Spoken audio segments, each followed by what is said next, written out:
All right, welcome back to WMAC Now with your host, Chuck Stevenson. So, Invicta FC 3 has been officially announced. I know, I'm a little late on this, but it is set. It's going to go down May 3rd, 2023 at RealWorks in Denver. It's going to be available on, Access TV, I think Fight Network in Canada, and YouTube and Facebook. Invicta official YouTube and Facebook accounts. I like this fight card. It has a little bit of a mix here, not too much of a mix. A lot of atomweight fights actually, which neglected the last couple of events, and it's capped off by an atomweight championship between the champ Jillian DeCoursey taking on Rayanne dos Santos. DeCoursey's first ever defense of the Invicta title, and it is the same week as One Championship's U.S. debut, which is in Broomfield, Colorado, which is a suburb of Denver. It's literally like touching Denver. So let's go ahead and get into this one. Let's see. We have 8 bouts topped off, of course, like I said, by the Atomweight Championship. So first up, no opponent decided, but we have a flyweight bout. It's going to feature Kai Bennett against a to-be-announced opponent. Bennett comes in at 2-2. She's coming in off of a decision win at LFA 109. Hasn't fought, though, since June of 2021. And she's 25 years old. She stands 5 feet 3 inches, 160 centimeters. The interesting thing about Kai Bennett is, almost all of her bouts have been through Bellator. She made her pro debut with Bellator way back in 2017, then fought again in 2018 for Bellator, 2019 for Bellator. So she averaged one fight a year from 2017 to 2019. Didn't fight at all in 2020, no surprise. And then last fight in 2021, picking up a win in LFA. Appears that she is fighting with Elevation Fight Team, so she's a Denver local. So it makes sense that they got her on this card. Will be interesting to see what she brings. I'll be honest, I know she's fought for Bellator, but man, that was a while ago, so I don't really necessarily remember those bouts. Then we have an atomweight bout, Natalie Salcedo taking on Dayane Christina. Salcedo coming in 1-0. Christine also at 1-0. Both ladies are coming off of decision wins in their debut bouts. Salcedo fought at Invicta 44 back in August of 2021. Christine fought at LFA 136 last year in July. They're the same age. These are some short ladies here. Dayane Christine coming in at 4 foot 11 inches, 150 centimeters. To Salcedo coming in at 5 feet nothing, 152 centimeters. So Salcedo returning, excuse me, to Invicta after almost a year and a half off. Christine made her debut more recently, and it looks like, according to Topology, Salcedo is another one out of Colorado. So another local there for people to check out. Haven't seen either of the. I'm sure I probably saw Salcedo fight back in 2021. Just don't remember off the top of my head. Dayane Christine, I'm not sure of at all. But looking forward to seeing some newbies in the atomweight division. Then we have another atomweight bout. Elisandra Ferreira taking on Flor Hernandez. And Ferreira just made her Invicta debut, if I remember correctly, in her last bout. And where she was successful. Let's see here. Ferreira coming in at 5-2. Hernandez undefeated at 4-0. Ferreira coming in off of a split decision win over Marissa Messer-Valencia back at Invicta 51 in January. Hernandez coming in off of a submission win at Budo Cento Championship 13 just in February. So she was very recently active. No age available for Hernandez. Ferreira is 25. Looks like Hernandez will be just slightly taller at 5 feet 2 inches, 157 centimeters to 5'1", 154 centimeters for Ferreira. So I'm going to have to see what I can find on Flor Hernandez. Now, Ferreira, I like what I saw from her in her bout against Messer Valencia. Valencia had basically decided within like the first minute that she wanted nothing to do with standing with Ferreira, and then spent the rest of the fight either clinching or trying to take her down, and Ferreira just wasn't having that. So I liked what I saw from her. Going to see what I can find on Hernandez, though.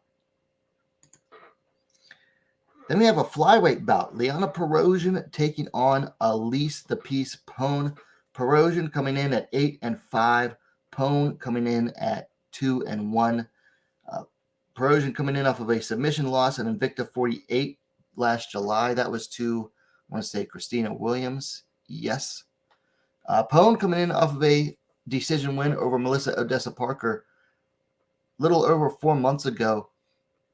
I remember that. She came in on like super short notice, cut weight, made weight, and really just kind of beat the brakes off of Melissa Parker, to bring back an old phrase from back in the day. Yeah, she beat the brakes off of her throughout 3 rounds. Pirosin, the younger fighter by 8 years. She's 30 to 38 years old for Pone. Pone is going to be the taller fighter at 5 feet 8 inches, 173 centimeters to 5 feet 5 inches, 165 centimeters for Pirosin. You know, Pirosin, she's had mixed results in Invicta. I mean, she's 1-3 so far. Her lone win was against Janesa Moranjan, which I honestly have a low opinion of Moranjan, so that doesn't speak well for Pirosin. But I mean, the fighters that she's lost to haven't exactly been bad. 1-1, I think, since coming up to flyweight. Or no, 0-1 since coming up to flyweight. Pone is a late starter. I mean, she's had 3 fights and she's 38 years old. Looked good in her pro debut. Looked good in her last bout. Of course, her opponent was coming up in weight because of the late notice change. But I'm looking forward to seeing what she brings. When she gets mean, when Pone gets mean, she gets mean. So that should be a fun one between these two flatweights. Then we have another atomweight bout. Monique Adriane taking on Nicole. I hope I get this right. Geraldo. Might be Geraldo. I think it's Geraldo. Adriane coming in at 5-2. Geraldo coming in at 5, undefeated, 5-0. Adriane last fought at Invicta 46, May of 2022, where she picked up a decision win over Paulina Granados. Nicole last fought 3 months ago. Looks like, is that Lux? At Lux Fight League. Picked up a decision win over Yaneth Vidal. I remember watching that bout. That was a good fight. That was back in December. Geraldo's the younger fighter, 24 to 32 for Adriane. They both stand the same height, 5 feet 3 inches, 160 to 161 centimeters. Yeah, I think I remember watching Nico Geraldo's last fight against Yaneth Vidal. It's pretty good at Lux. That's a good promotion to watch on Fight Pass, is Lux down in Mexico. And Adriane, she's a bit of an Invicta veteran. She's fought twice. She's 1-1. But man, her debut was against Loma Lukbimi. She lost the decision. And then last fought 1 year ago against Granados. That was a good win. Looking to see what both of these ladies bring, because I've seen them both fight, but I haven't really seen too much of them. So I want to see what they bring, because got to keep this atomweight division moving.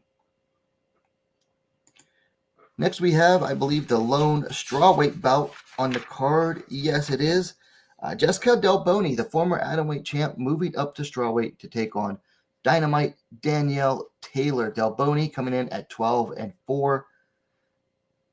Taylor coming in at 11-8. Now, Delboni recently lost the Atomweight title to Jillian DeCoursey. That was at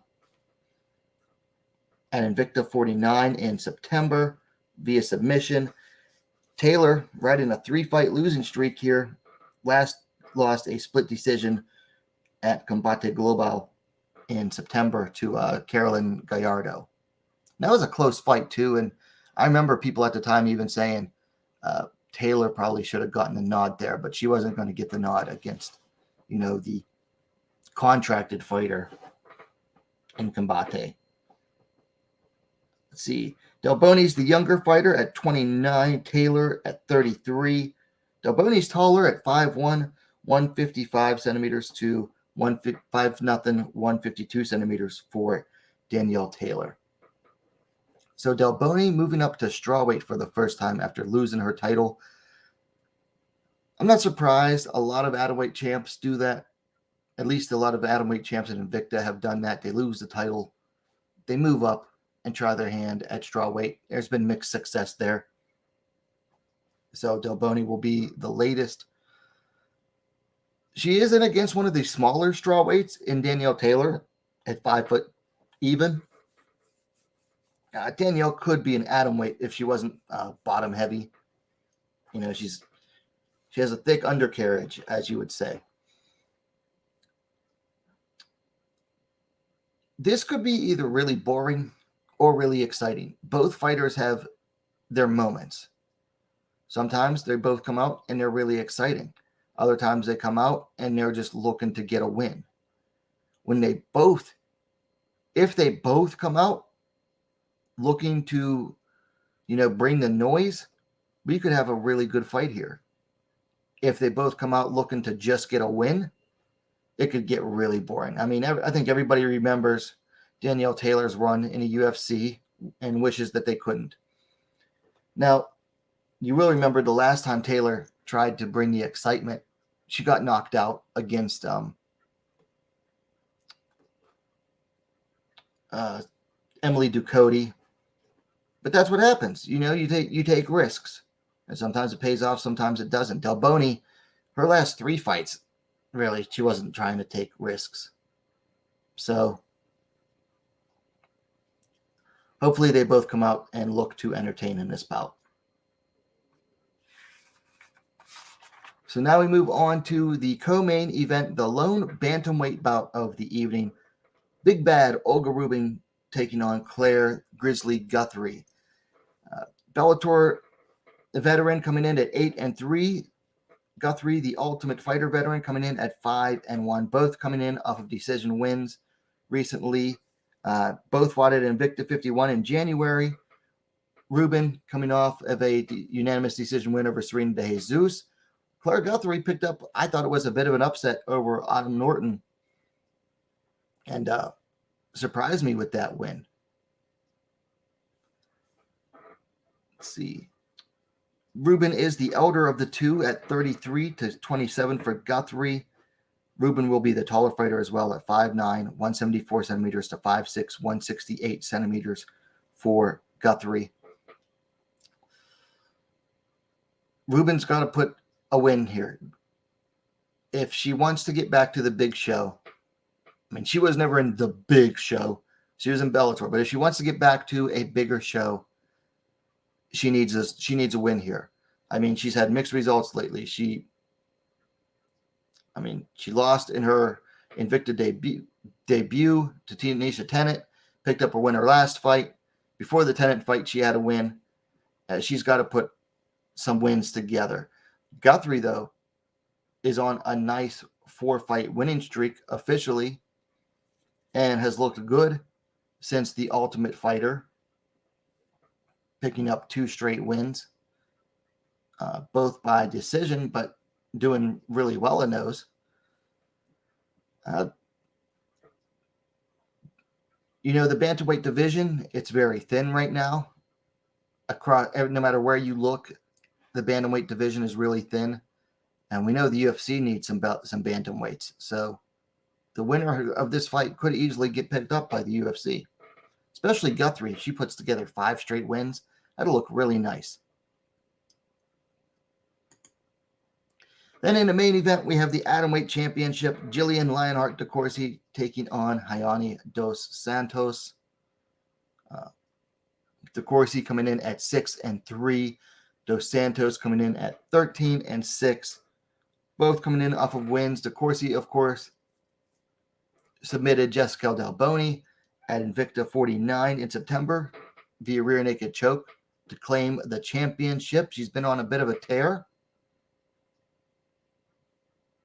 Her last couple fights. Dos Santos also having won 2 straight.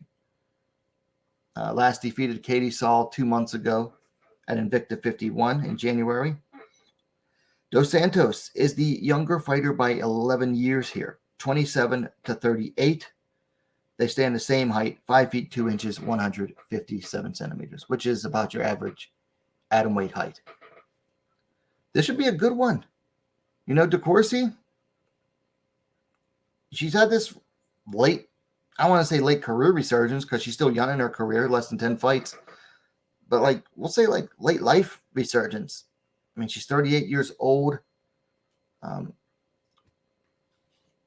You know, was having mixed results in her career. Dropped a fight to Elise Reed in CFFC back in 2020. Didn't come back until 2022. Knocked out Lindsey Van Zandt. A spectacular style, too. And then defeated Jéssica Delboni, 4 months later for the title. And she was probably the underdog. I think she was the underdog in both those fights. I know I picked against her in both of those fights. Not ashamed to say that I was wrong both times. Whereas Dos Santos, she's been doing really well too lately. I mean, she's coming in off of 2 straight wins, a loss before that to a fight in the Contender Series, but then before that she had like 4 straight wins. Now I will say, Katie Saul is probably one of her best wins in her career, and Katie Saul was only 5-5. She has a very, very Brazilian record, meaning a lot of fighters with like little to no fights, even more in her more recent fights.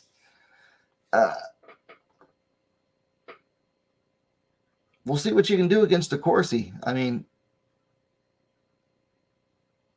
I don't think I'm going to pick I'm not saying I'm going to pick DeCoursey to win just yet, but it's going to be very hard to convince me to pick against her this time.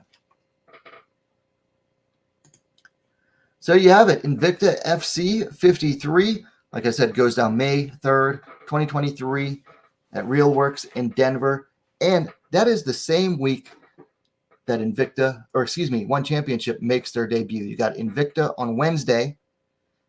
And then, 10 miles away, you've got One Championship on Friday making their U.S. debut. It was perfect scheduling. When One Championship announced their U.S. debut, I said Invicta needs to get on it and schedule on the same week, because it was too good to pass up. So I wasn't surprised that they did this. And by the way, I will be in attendance for both events. I applied for credentials for Invicta. I didn't for One Championship. I went ahead and bought a ticket, so I'll be in attendance for both events. Hopefully my credentials get approved for Invicta. If not, I bought a ticket as a backup. But this will be my 4th Invicta event.